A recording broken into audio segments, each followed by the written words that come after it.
алейкум хонандагони азиз, имрӯз мо ҳамроҳи шумо мавзӯи дарси 32-ро меомӯзем ки ин мавзӯъ бахшида мешавад дар бораи гузориши универсалӣ дар ҳалли модулаҳои тригонометрӣ. Дар баъзе мавридҳо модулаҳоеро дида мебароем ки он бо воситаи тарсҳое ки дар дарсҳои гузашта гуфта будем ҳал карда намешаванд. Бояд мо боз дигар тарзро дида бароем ки бо воситаи он модулаҳои тригонометрӣ ҳал карда мешаванд ки ин тарзро тарзи гузориши универсалӣ, татбиқи формулаи гузориши универсалӣ меноманд. Яъне синус ва косинусро бо воситаи тангенси кунҷи нисф ифода карда баъд ҳалли онро меёбанд. Методи гузориши универсалӣ дар ҳалли модулаҳои тригонометрӣ аз он иборат аст. Ба модула тавре як адади номаълуми тағйирёбандаи ёрирасон дохил карда мешавад ки пас аз иваз кардани номаълумҳо нисбат ба адади номаълуми ёрирасон модулаи рационалӣ ҳосил мешавад. Ҳангоми ҳалли чунин намуди модулаи тригонометрӣ ва барои пайдо намудани решаҳои бегона аз гузориши универсалии тригонометрии тангенси x тақсими 2 баробари t истифода бурдан ба мақсад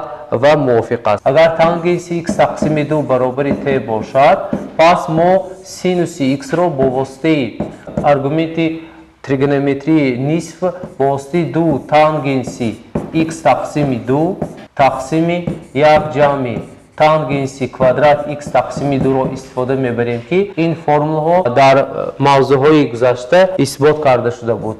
Косинуси x бошад бо воситаи 1 минуси тангенси квадрат x тақсими 2 тақсими 1 ҷамъи тангенси квадрат x тақсими 2 ифода меёбад ки ин формулаҳоро формулаҳои аргументашон нисф меноманд. Яъне дар ин формула синус ва косинус бо воситаи гузориши универсалии тригонометрӣ ифода карда баъд модулаҳоро ҳал карда мешаванд. Биёед барои мустаҳкам кардани ин мавзӯъ якчанд мисолҳоро ҳамроҳ дида бароем. Мисоли якум қайд мекунем.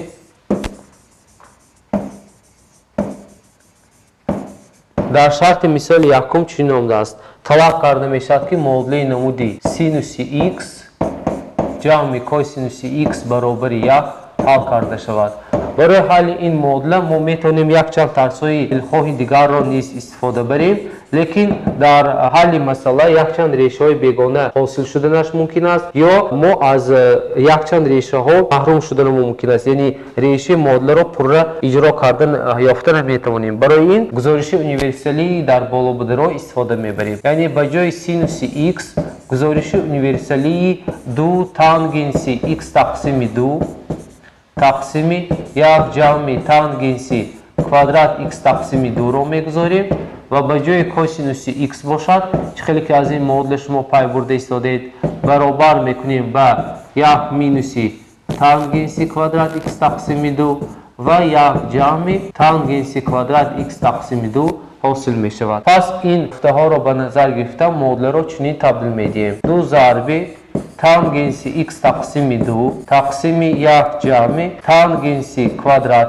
x тақсими 2 ҷамъи 1 минуси тангенси квадрат x тақсими 2 тақсими 1 ҷамъи тангенси квадрат x тақсими 2 баробари 1-ро ҳосил мекунем. Пас аз ҳосил кардани ин модула гузоришро истифода мебарем. Тангенси x тақсими 2-ро бо воситаи гузориш ифода мекунем. Бигузор дар ин ҷо тангенси x тақсими 2 баробари y бошад ки инро гузориш ё дохил кардани тағйирёбандаи нав дар модула меноманд. Пас модула намуди зеринро мегирад. 2 зарби y тақсими 1 ҷамъи y квадрат ҷамъи 1 минуси y квадрат тақсими 1 ҷамъи y квадрат баробари 1-ро ҳосил мекунем. Махраҷи умумии модула ба 1 ҷамъи y квадрат баробар аст, ба касри якум 1, ба касри дуюм низ 1 ва барои 1 ба мо 1 ҷамъи y квадрат лозим меояд ки онро ба махраҷи умумӣ овардем. Пас аз он махраҷро мепартоем ва дараҷаҳоро баробар мекунем.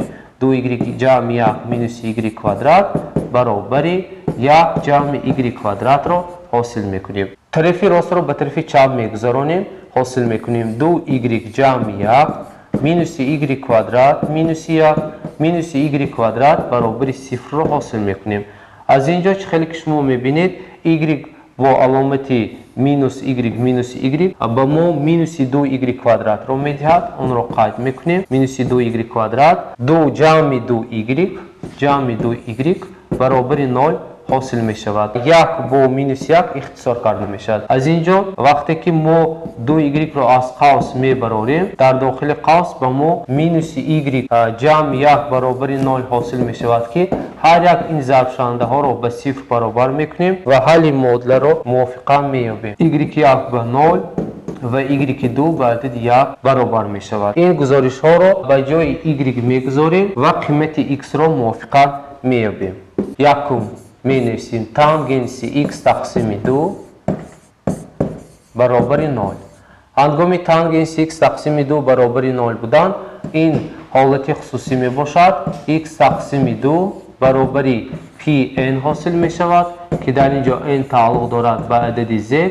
هر دوی طرف معادله را به عدد 2 ضرب می کنیم و معادله ریشه معادله x برابر 2pn را حاصل می کنیم که در اینجا n تعلق دارد به عدد z. حالت دوم معادله را دیده می براییم که آن به نمود تانگنس x تقسیم 2 برابر 1 داده شده است. هنگامی x را یافتن، این نیز حالت خصوصی معادله می باشد. p تقسیم 4 جمع pn برابر است که در اینجا n تعلق دارد به عدد z. هر دوی معادله را به عدد 2 ضرب می کنیم و معادله نمود x برابر p تقسیم 2 جمع 2pn که در اینجا n تعلق دارد به عدد z را حاصل می کنیم که حل معادله را می دهد. این بود مثال یکم که پورا ما اون را همراه شما دیده برآمدیم. مثال دوم را دیده می براییم که عیناً این طرز استفاده می شود. می نویسیم مثال دوم. در مثال دوم طلب کرده می شود که معادله زیرین حل کرده شود. 3 سینوس x جمع 4 کوسینوس x برابر 4.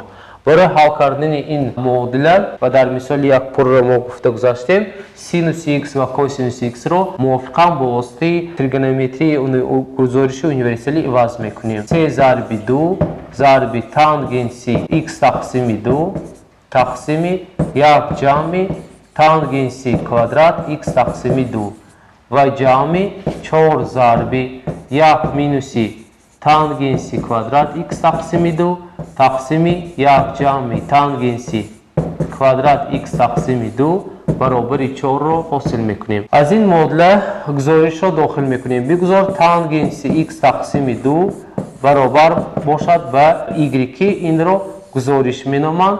تقریبانده را عوض میکنیم. 6y تقسیم 1 جمع y کوادرات را حاصل میکنیم. جمع 4 مینوس 4y کوادرات تقسیم 1 جمع y کوادرات برابر 4 را حاصل میکنیم. پس از با مخرج می آوردن این معادله کسری راسیونالی و ما معادله زیرین حاصل می شود که آن را شما میبینید. پس مخرج ها رو میپرتاییم. 6y جمع 4 مینوس 4y کوادرات برابر 4 جمع 4y کوادرات حاصل می شود. نامعلوم ها را به یک طرف میگیریم و معادله کوادراتی را حاصل میکنیم. در نتیجه 6y جمع 4 مینوس 4y کوادرات مینوس 4 مینوس 4y کوادرات برابر 0 را حاصل میکنیم. از اینجا مینوس 4y کوادرات مینوس 4y کوادرات به مینوس 8y کوادرات برابر می شود و جمع 6y را حاصل میکنیم. جمع 6y از اینجا 4 با علامت پلس و مینوس اختصار کرده شده برابر 0 را میدهد که این معادله کوادراتی ناپره حاصل شد. هر یک اعضای معادله را به مینوس 1 ضرب میکنیم و معادله زیرین را حاصل میکنیم. 8y کوادرات مینوس 6y برابر 0. از اینجا y را از قوس میبراریم. 8y مینوس 8 8y مینوس 6 برابر 0. y یکم به 0 برابر می شود و y دوم موافقاً به 6 تقسیم 8 این به 3 تقسیم 4 برابر است. برای یافتن تغییر بانده x به جای گزارش اوله برمیگردیم و دو حالت را دیده میبراییم. حالت یکم تانگنس x تقسیم 2 برابر 0 باشد. پس x تقسیم 2 برابر pn که در اینجا n تعلق دارد به عددی تون یا خود x برابر می شود به 2pn که در اینجا n تعلق دارد و عددی بوتون حاصل می شود. گزارش دوم را نیز دیده می برایم. در گزارش دوم باشد دوم می نویسیم تانگنسی x تقسیم 2 برابر 3 تقسیم 4 است. از اینجا x تقسیم 2 رو یابیم، موافقاً آن با ارکتانگنسی 3 تقسیم 4 جمع pn برابر می شود که در اینجا n تعلق دارد به عدد z. برای یافتن x هر یک اعضای معادله را به عدد 2 ضرب کرده x را می یابیم که آن موافقاً برابر می شود به 2 ارکتانگنسی 3 تقسیم 4 جمع 2 pn که در اینجا n تعلق دارد به مجموع عددهای بوتون که حل این معادله را تشکیل می دهد. پس حل معادله این عددها می باشند که شما آنها را می بینید. مثال سوم را دیده می برایم. در شرط مثال سوم عیناً شرط مثال یکم و دوم آمده است. با واسطه گزارش یونیورسالی طلب کرده می شود که معادله زیرین حل کرده شود. آن را قید می کنیم. مثال 3 معادله به نمود 4 ضرب سینوس x جمع 3 کوسینوس x برابر مینوس 3 داده شده است. طلب کرده می شود که معادله را حل کنیم. گزارش یونیورسالی را استفاده می بریم. با جای سینوس x و کوسینوس x موافقاً فرمولای در بالا ذکر کرده شده را می گذاریم. 4 ضرب 2 تانگنسی x تقسیم 2 تقسیم 1 جمع تانگنسی کوادرات x تقسیم 2 را حاصل می کنیم. جمع 3 ضرب 1 مینوسی تانگنسی کوادرات x تقسیم 2 و 1 جمع تانگنسی کوادرات x تقسیم 2 برابر مینوس 3 را حاصل می کنیم. هنگامی تانگنسی x تقسیم 2 را با واسطه تقریباً دیگر ifade نمودن معادله کوادراتی زیرین را حاصل می کنیم که آن موافقاً به 8 y تقسیم 1 جمع y کوادرات جمع 3 در داخل قوس 1 مینوس y در کوادرات تقسیم 1 جمع y در کوادرات برابر مینوس 3 را حاصل می کنیم. مخرج عمومی این معادله موافقاً به 1 جمع y کوادرات برابر است. آن را به نظر گرفته سرعت ها را برابر می کنیم. 8y جمع 3 مینوس 3y کوادرات برابر مینوس 3y کوادرات حاصل می شود که برای این 1 جمع y کوادرات داده می شود. پس طرف راست معادله را به طرف چپ می گذارانیم. معادله نمود 8y جمع 3 مینوس 3y کوادرات جمع 3y کوادرات برابر 9 را حاصل میکنیم. پس از اختصار نمودن ifade های مانند معادله نمود 8y جمع 3 جمع 3 به 6 برابر است حاصل میکنیم که از اینجا 8y برابر مینوس 6 y را یابیم. مینوس 6 تقسیم 8 حاصل می شود که آن به مینوس 3 تقسیم 4 برابر است. این ifade را به جای y گذاشته تغییر بندی y را می یابیم.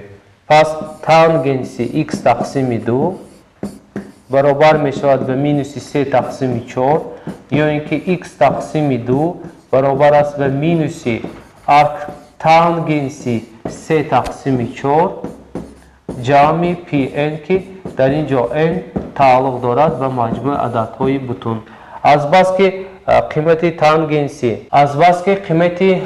تانگنسی تقسیم 4 در جدول جای ندارد، پس x را هنگام یافتن هر یک اعضای معادله را به عدد 2 ضرب کرده x برابر مینوس 2 تانگنسی 3 تقسیم 4 جمع 2 pn را حاصل میکنیم که جواب معادله را تشکیل میدهد. این است جواب معادله که با واسطه در مثال سیم داده شده است.